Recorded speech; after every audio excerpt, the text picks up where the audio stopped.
Good morning. My name is Robin McGrady, and welcome to my YouTube channel.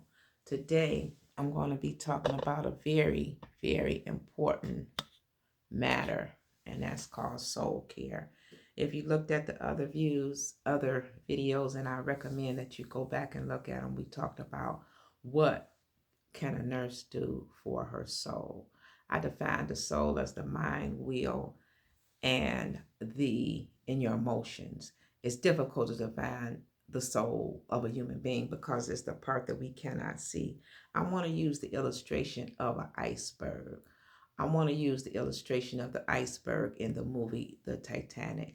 In the Titanic, I'm sure that the crewman, that the captain of the ship was very skilled. However, on that dark and gloomy night, he didn't see what was ahead. Woo-hoo, that's so pretty. He didn't see what was ahead because the iceberg, the tip of the iceberg, as most of you or some of you may know, is not the biggest part.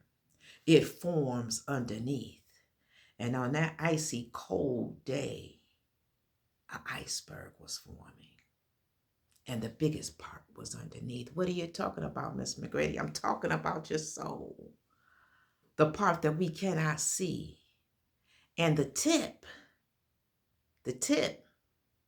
sometimes comes out or manifests as anger, as rage, as frustration, as bullying, because we have not dealt with the parts that we cannot see. It is the part that is most destructive. It is the part that sank the so-called unsinkable ship.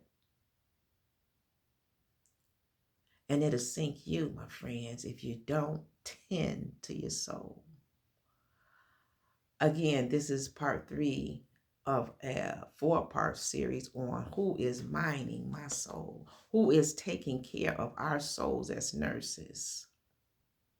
And I gave you some interventions, some tips, some strategies, some hacks on how to mine your soul. But today I want to talk about and give my clinical experience of how I mined my soul when I was in the trenches, when I was working as a bedside nurse. And one experience is when I was in the ICU. It was not a busy day. It was a man scheduled for surgery. He was a walkie-talkie, as we say. And I walked past his bedroom and I saw him weeping. I saw him weeping bitterly. It caught my attention, it caught my ear, it caught my eye because I was familiar with this type of weeping. Somebody know what I'm talking about.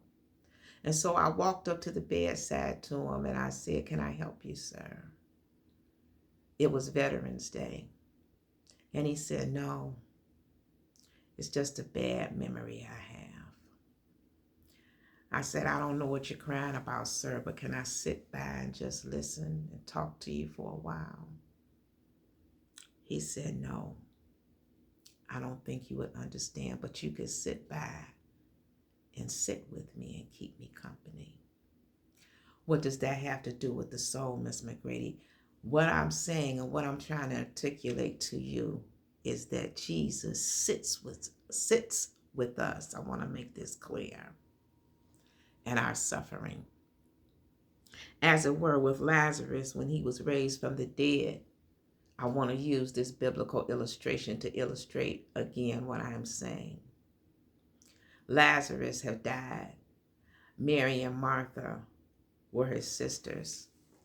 One sat at his feet while the other one complained, Martha, that Jesus, you could have came. You could have came earlier. But for the illustration of this story, Jesus does come and he does raise Lazarus from the dead. But before he does that, he does something that most people don't talk about in the story. He sits down. Oh, glory. He sits down and he weeps with them. What are you saying, Miss McGrady? You're going to need God to sit down in your suffering. Oh, I know what I'm talking about. Because today we're living in a world where the pressure is coming from all sides. From the outside, there's noise. From the White House, there's noise. From inside, there's noise. In your family, there's noise. And where do you go when the noise gets too loud? Oh, glory. The noise is too loud, family. And they're running for cover. Well, what do I do? Do I take a drink? Do I take a hit? Come on now. We know that substance abuse is a temporary antidote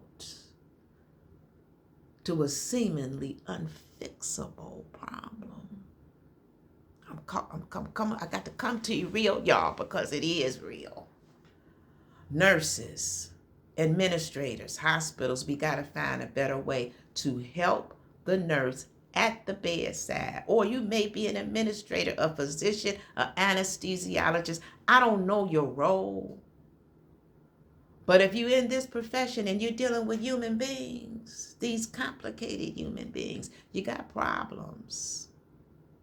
I talked about the staff shortages, the exodus of nurses, the mass exodus of nurses. Yes, there's nursing coming into the field, but what are we doing to sustain these nurses that are dedicating their lives to the care and the future care of American citizens?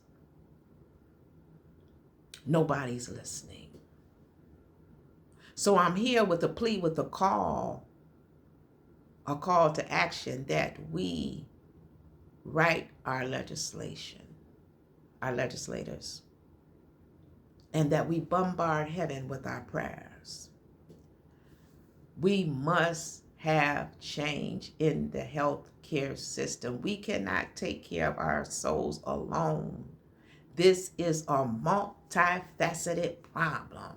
It's going to require soul care, self-care. We need administrative care. We need our voices heard, because at the end of the day and at the beginning, everybody's going to need a nurse. You're going to need somebody to hand you a cup of water. Come on, family. I'm talking real talk, real life. This is lived experience. Thank you for tuning in. Please click, share, and subscribe. It's critical, y'all. We're running out of time. Care for the invisible part of you, and that is your soul. Peace to the family.